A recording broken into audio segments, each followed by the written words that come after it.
امت د ذلت سره اله مخامخ کیږي چې کله ظلمونه کولم کولی شي،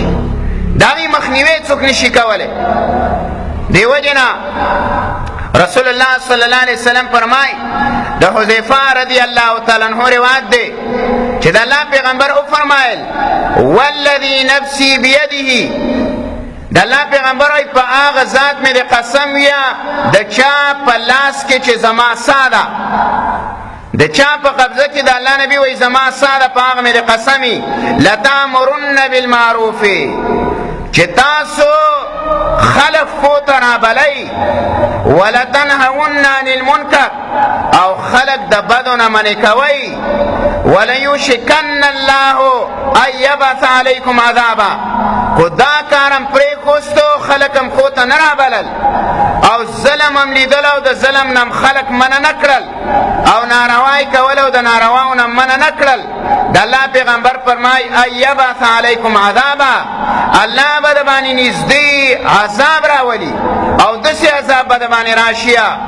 چې فتدعونه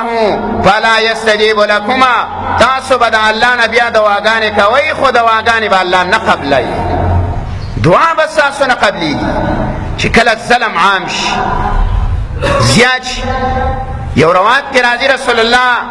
صلی الله علیه وسلم فرمایي چې امر بالمعروف کوئ،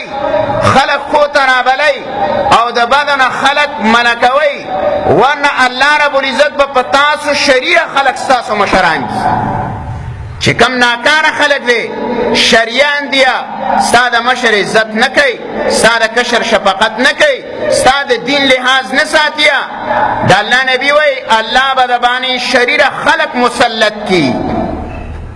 او بیا رسول الله صلی الله علیه وسلم فرمایي وی ستاسو د نیکانو او ستاسو د صالح د نیکانو خلق دعاګانې به الله نه قبلای، د نیکانو خلق عام خلق نه یادای، د الله نبی وی نیکان خلق دا غي به د الله نه دعا کوي، خو دعا به نه قبلېږي. کله چې کله کله ګناه کېږه او ما ورته سترګې پټو، خلق نیکۍ ته ما ورته نه رابلو،